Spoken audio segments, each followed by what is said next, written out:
నమస్తే. Welcome to Suman TV. Seasonal వైజ్‌గా ఇది చలికాలం కాబట్టి చలికాలంలో పిల్లలందరూ కూడా కోల్డ్, కాఫ్ చేస్తూ ఉంటుంది. అఫ్‌కోర్స్ పెద్దవాళ్ళకి కూడా వస్తూ ఉంటుంది. సో, ఈ సీజనల్‌గా వచ్చేటువంటి కోల్డ్, కాఫ్‌కి కూడా చాలామంది చాలా రకాల యాంటీబయోటిక్స్ యూజ్ చేసేస్తూ ఉంటారు. సో, అలా కాకుండా న్యాచురల్ వేలో మనం ఏ రకంగా తగ్గించుకోవచ్చు ఈ కోల్డ్, కాఫ్‌ని? ఈ విషయాలన్నీ అడిగి తెలుసుకుందాం. మనతో పాటు ఉన్నారు డాక్టర్ షా గుప్తా గారు, naturopathy physician. Hello ma'am. Hi అండి. మ్యామ్, సాధారణంగా వచ్చేటువంటి జలుబు, దగ్గు, సో వీటిని న్యాచురల్‌గా మనం ఎలా క్యూర్ చేసుకోగలుగుతాం వితౌట్ ఎనీ మెడిసిన్స్? సో ఒకటి ఉంటారండి, కోల్డ్ కాఫ్ రావడానికి కూడా ఒక రీజన్ ఉంటుంది. కొంతమందిలో పిల్లల్లో ఎక్కువగా సీజన్ వైజ్గా చూస్తుంటే ఇప్పుడు చలికాలంలో పిల్లలకి ఎక్కువ మంది ఫేస్ చేస్తుంటారు. వీళ్ళలో ఖచ్చితంగా సైనస్ ప్రాబ్లం ఉండొచ్చు. ఆ సైనస్ ప్రాబ్లం కూడా మనం మ్యాక్సిమం కొంతమంది మ్యాక్సిలరీ సైనస్ అని, స్పినాయిడల్ సైనస్ అని, ఎథ్మాడల్ సైనస్ అని, ఫ్రాంటల్ సైనస్ సైనస్ అంటే వాళ్ళకి కంటిన్యూస్‌గా ఉంటది కదా. నాట్ ఓన్లీ కానీ సీజన్కి వచ్చాక ఏ సీజన్లో సమ్మర్లో వాళ్ళకు ఉండదు, మ్యాక్సిమం ఉండదు. కానీ ఆల్మోస్ట్ వింటర్ సీజన్లో, రైనీ సీజన్లో వెదర్ చల్లగా అయిపోయింది అనుకోండి, ఆటోమేటిక్గా తుమ్ములు, దగ్గు రావడం ఇవన్నీ జరుగుతుంటుంది. సో ఈ కైండ్ ఆఫ్ ప్రాబ్లమ్స్ ఉన్నా, అడినాయిడ్స్ ఉన్నా, టాన్సిల్స్ ఉన్నా, లేదంటే సీజనల్ వైజ్గా వచ్చిన కోల్డ్ కాఫ్ అయినా సరే నేను ఒకటే చెప్తాను, ఆ స్టీమ్ ఈ స్టీమ్ బదులు కొద్ది పసుపు, అల్లము, విక్స్ ఉంటే మంచిగా స్టీమ్ పట్టేసామనుకోండి అదైనా పర్లేదు. లేదంటే పసుపు కొద్దిగా, అల్లం కొద్దిగా, మన కర్పూరం కొద్దిగా వేసేసి, కర్పూరంలో కూడా వాము పువ్వు అని దొరుకుతుంది, కర్పూరం లాగే ఉంటుంది, అదే స్టీమ్ పట్టండి, చాలా రిలీఫ్ ఉంటుంది మనకి. ఆ కర్పూరంలోనే కొద్దిగా నువ్వు నూనె కలిపేసుకొని నైట్ పడుకునేటప్పుడు లంగ్స్ చుట్టూ ఫ్రంట్ భాగంలో బ్యాక్ సైడ్ రాసేసి, అదే ఆయిల్ని అరికాలకు రాసేసి సాక్సులు వేసుకొని పడుకోండి, ఎంత ప్రశాంతంగా తగ్గుతుందో. ఒకటి కోల్డ్ కూడా చాలా మంది కోల్డ్ ఉన్నప్పుడే ఎక్కువగా జంక్ ఫుడ్ తింటూ ఉంటారు పిల్లలు. సో కోల్డ్ ఉన్నప్పుడు ఎక్కువ సిట్రస్కి సంబంధించి తింటుంటారు, ఇవి చాలా ఇరిటేట్ చేస్తాయి. సిట్రస్ ఫ్రూట్స్ మ్యాక్సిమం అవాయిడ్ చేయాలి. ఆ టైంలో ఫ్రూట్స్ కూడా అవాయిడ్ చేయాలి. మేబీ కొంతమందికి సీజనల్ వైజ్గా కోల్డ్ వస్తుంది, అంటే మనం రెస్ట్లెస్గా పని చేస్తున్నాం, బాడీ అలిసిపోయింది, టైం దాటిన తర్వాత తింటున్నాం, ఇవన్నీ తెమడలాగా మారిపోయి సీజన్ దాటినప్పుడు కోల్డ్ కాఫ్ లాగా వస్తుంటుంది మనకి. అలా అన్నప్పుడు మన బాడీ ఏం ఇండికేట్ చేస్తుంది, వన్ డే రెస్ట్ ఇవ్వాలి బాడీకి అని. ట్యాబ్లెట్ వేసి 3 పూట ట్యాబ్లెట్ వేసి దాన్ని సప్రెస్ చేశారనుకోండి, 3 నెలల తర్వాత మళ్ళీ కోల్డ్ అవుతుంది.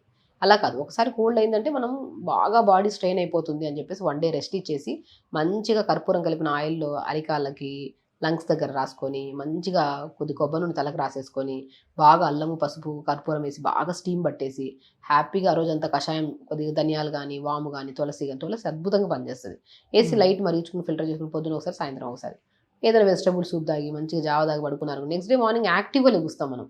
వన్ డే రెస్ట్ ఇవ్వడం చాలా ఇంపార్టెంట్ బాడీకి. దాంతోపాటు అవును తెమడాగి ఇవ్వడం అంతా ఏదైతే ఉందో అది మోషన్ ద్వారా కానీ, దాన్ని పొద్దున్నే లేచి కుంజలి క్రియ అంటారు, పిల్లలకు కూడా ఇవ్వచ్చు. ఎవ్రీ పర్సన్కి ఇవ్వచ్చండి. తులసి అద్భుతం. కోవిడ్లో తులసి గురించి తెలియని వాళ్ళు లేరు. సో తులసాకులు మోర్ కంటెంట్ ఆఫ్ లీవ్స్, తులసాకులు మనకి కృష్ణ తులసి కానీ ఇవన్నీ మంచిగా 4-5 ఆకులు తెచ్చుకొని కొద్దిగా ఒక 200-250 ml వాటర్లో చిన్న అల్లం ముక్కేసి, పుదీనాకులు 10 ఆకులు వేసి, వాము కొద్దిగా, ధనియాలు కొద్దిగా, ఇంకా దొరికితే దానిమ్మ ఆకులు దొరుకుతాయి, దానిమ్మ ఆకులు అద్భుతంగా పనిచేస్తాయి కోల్డ్ అండ్ కాఫ్కి. సో దానిమ్మ ఆకులు కూడా 4-5 ఆకులు ఎందుకంటే యాంటీ ఇన్ఫ్లమేటరీగా, యాంటీ బ్యాక్టీరియల్గా చాలా ప్రాపర్టీస్ ఉంటాయి దీంట్లో మనకి దానిమ్మ ఆకులు. ఇప్పుడు దానిమ్మ కాయ తినడం వల్ల మనకి ఎంత న్యూట్రిషన్, ఎంత బలం, ఐరన్ తగ్గిందా, ఐరన్ పెంచుతుంది, నరాలలో స్ట్రెంత్ తెస్తుంది, నిద్ర లేని సమస్యని కంట్రోల్ చేస్తుంది, నిద్ర మంచిగా వస్తుంది, జుట్టు రాలడం తగ్గిస్తుంది, ఎన్నో రకాల అద్భుతమైన ఫలితాలు ఉన్నాయి దానిమ్మకాయ తీసుకుంటే. అండ్ దానిమ్మ ఆకు తీసుకుంటే లంగ్ ఇన్ఫెక్షన్స్ చాలా వరకు కంట్రోల్ చేసుకోవచ్చు. మన దగ్గరికి ఏ చిన్న పిల్లల్ని తీసుకొచ్చి లంగ్ ఇన్ఫెక్షన్ ఉంది అంటే వాళ్ళకి పిల్లి కోత లాంటి సౌండ్లు వస్తున్నాయి, ఆయాసం వస్తుంది, దగ్గు వస్తుంది, ఇలాంటివి ఏం వచ్చినా సరే దానిమ్మ ఆకులు కొద్దిగా వాము, పావు స్పూనే వాము, కొద్ది ధనియాలు, తులసాకులు, చిన్న అల్లం ముక్క వేసి లైట్గా మరిగించుకుని పొద్దున ఒకసారి, మధ్యాహ్నం ఒకసారి, సాయంత్రం ఒకసారి టీ కప్ అంత వాటర్ ఇవ్వండి. మరీ ఎక్కువ మరిగించద్దు, లిమిట్గా మరిగించు, 1 minute అంతవరకు మరిగించి ఫిల్టర్ చేసుకుని మంచిగా పొద్దున ఒకసారి, మధ్యాహ్నం ఒకసారి, సాయంత్రం ఒకసారి, చాలా రిలీఫ్ ఉంటుంది. ఆ రోజు మొత్తానికి మజ్జిగలు, కొద్దిగా పెరుగు, మన పెరుగు కానీ, మజ్జిగ కానీ, అండ్ మిల్క్ కానీ ఆ రోజు ఏమి ఇవ్వకండి. ఆ రోజు మొత్తం బాడీని కొద్దిగా మంచిగా ఈ కషాయం ఇవ్వడము, కొద్దిగా వెజిటబుల్స్ అన్నీ వేసి సూప్ ఇవ్వడము, కిచిడి లాంటిది పెట్టడము, ఈ జావ లాంటివి ఏమైనా ఇచ్చారనుకోండి, ఆ రోజు మొత్తానికి బాడీలో మొత్తం ఆ అది మొత్తం తెమడంతా ఫామ్ అయిపోయింటుంది. మొత్తం మార్నింగ్ లేచా కొద్దిగా గోరువెచ్చని వాటర్ తాగి, కుంజలి క్రియ అంటారు, 2 fingers పెట్టి ఆ వాటర్ని తీసేసేయడం, తాగిన వాటర్ని తీసేసేయడం. అది తీసేసామనుకో లోపల చెత్త చెదారం అంతా బయటకు వచ్చేస్తుంది. ముక్కుల ద్వారా మొత్తం, ముక్కులు ఏదైనా చెత్త మిగిలినా కూడా మొత్తం బయటకు వస్తుంది.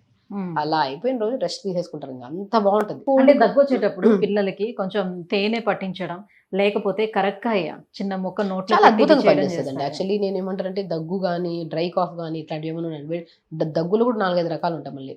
సో డ్రై కాఫ్ ఉంటుంది కొంతమందికి టక్ టక్ అంటుంటారు కొంతమంది, ఇలాంటివి ఉన్నప్పుడు మనం ఒక్కొక్క కైండ్ ఆఫ్ దగ్గుకు ఒకలాగా చెప్తాం.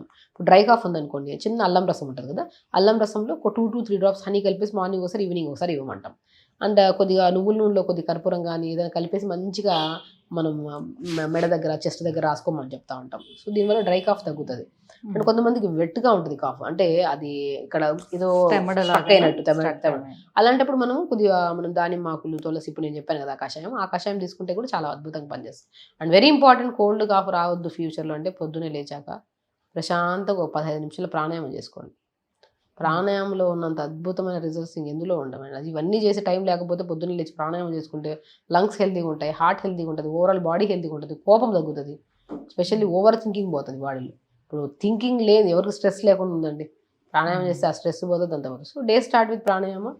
అండ్ ఒకవేళ కోల్డ్ ఉంటే కొద్దిగా అల్లము, పసుపు, కర్పూరం వేసి స్టీమ్ పట్టడము, అండ్ మంచిగా కర్పూరం కలిపిన అరికాలకు రాసేసి సాక్స్ చేసుకొని పడుకోవడము, ఇలాంటి చిన్న చిన్న ప్రికాషన్స్ తీసుకున్నా సరే మన కోల్డ్ కాఫ్ ఏమి ఉండవు. మనం బాగా కొండనాలకు కూడా ఇన్ఫెక్ట్ అయిపోయి అది కిందకి జారునట్టుగా ఉండి చాలా ఇబ్బంది పెడుతుంది అన్నప్పుడు కూడా మనం చేస్తే సరిపోతుంది. డెఫినెట్ గా అండి, ఏ కైండ్ ఆఫ్ లంగ్ ఇన్ఫెక్షన్స్ కానీ, థ్రోట్ ఇన్ఫెక్షన్స్ కానీ, ఇవన్నీ ఏమున్నా సరే ఇప్పుడు మనం చెప్పిన ప్రతి ఒక్కరు తూచా తప్పకుండా 2 days చేయండి, ఆటోమేటిక్గా ఆ ఫ్లమ్ అంతా ఫ్రీ అయిపోతుంది. ఒకవేళ ఇన్ఫెక్టెడ్ గా ఉంది అన్నప్పుడు ఖచ్చితంగా డాక్టర్ని అప్రోచ్ అవ్వండి. జలనేతి సూత్రనీతి అని చేస్తాం మనం, ఎన్నో మంది పిల్లలకి జలనేతి సూత్రనీతి అని చేస్తాం. నో స్క్రీన్ చేయడము, థ్రెడ్ పెట్టి తీసేయడం చాలా ఈజీగా ఉంటుంది. చిన్న బేబీస్ కూడా చేయొచ్చు, పెయిన్లెస్ ట్రీట్మెంట్ అది. అది చేయడం వల్ల ఉన్న ఫ్లమ్ అంతా పోతుంది, ఎడినాయిడ్స్ ఉన్న ఇన్ఫెక్షన్స్ ఉన్న ఏదైనా కంట్రోల్కి వస్తుంది మనకి. ఇప్పుడు చాలా మంది అంటుంటారు మ్యామ్, నాకు అసలు ఇయర్లోనే ఒక్కసారి కూడా హెడేక్ రాదు, లేకపోతే కోల్డ్ కాఫ్ చేయదు, జ్వరం రాదా, అలా అంటే వాళ్ళు చాలా హెల్దీగా ఉన్నట్ట.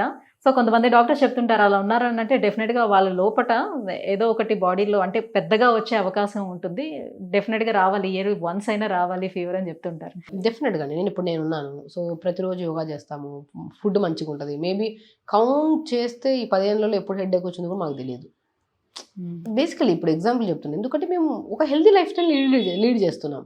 కొంతమంది హెల్దీ లైఫ్ స్టైల్ లేదు, ఏది పడితే తింటున్నాం, ఎప్పుడు పడితే అప్పుడు పడుకుంటున్నాము, ఇట్లున్నా సరే హెడేక్ రావట్లేదు అన్నా కూడా వాళ్ళలో మనకేంటంటే మేబీ వాళ్ళకి ఇమ్యూనిటీ బాగుండొచ్చు. అండ్ స్పెషల్లీ ఏంటంటే వీళ్ళల్లో కూడా ప్రాబ్లం వస్తుంది అంటే వాళ్ళు ఇంకేమన్నా అంటే లైక్ ఫ్రీక్వెంట్గా కోల్డ్ కాఫ్ రావట్లేదు అనుకుంటే మనం ఇంకా ఇంటర్నల్గా ఏదైనా ఇష్యూ వచ్చిండొచ్చు, రాకపోయిండొచ్చు. కానీ మనం రెగ్యులర్గా ఫిజికల్ యాక్టివిటీ పెట్టుకొని హెల్దీగా ఉండి లైఫ్ స్టైల్ మంచిగా ఉంచుకుంటూ ప్రాబ్లం రాకుండా మెయింటైన్ చేసుకోవడం చాలా ఇంపార్టెంట్. అసలు ప్రాబ్లమే రావట్లేదు కదా, ఎట్లా పడితే అట్లా బాడీని ట్రీట్ చేద్దామంటే ఏదో ఒక రోజు పెద్ద ప్రాబ్లం వచ్చే ఛాన్సెస్ ఉంటాయి. కాబట్టి మనం ఎప్పుడైనా సరే బాడీని ఎంత బాగా ట్రీట్ చేయాలంటే, సమస్య మాకు జ్వరం రావట్లేదు, కోల్డ్ రావట్లేదు, కాఫ్ రావట్లేదు, నేను బిర్యానీలు తింటాను, లేట్గా పడుకుంటాను, నాకు మోషన్ వెళ్ళకపోయినా ప్రాబ్లం లేదు, ఇట్ లీడ్స్ టు భయంకరమైన ప్రాబ్లం వచ్చే దగ్గరలో ఉంది అని చెప్పేసి ఒక ఇండికేషన్ అంతే. ఇప్పుడు రావట్లేదంటే ఫ్యూచర్లో పెద్దది వస్తుంది. సో ఎప్పుడైనా సరే హెల్దీగా ఉంటూ రెగ్యులర్గా యోగా చేస్తూ, ప్రాణాయామం చేస్తూ లైఫ్ స్టైల్ని మంచిగా లీడ్ చేస్తున్నాం, ఏ సమస్య రావట్లేదంటే దే ఆర్ వెరీ హెల్దీ అని. Thank you ma'am, thank you so much. So seasonal వైజ్గా వచ్చినటువంటి కాఫ్ అండ్ కోల్డ్, లేకపోతే సైనస్ ప్రాబ్లమ్స్, థ్రోట్ ఇన్ఫెక్షన్, ఇవన్నీ కూడా న్యాచురల్ వేలోని ఎలా మనం తగ్గించుకోవచ్చు అన్న విషయాన్ని తెలియజేసినందుకు థ్యాంక్ యూ.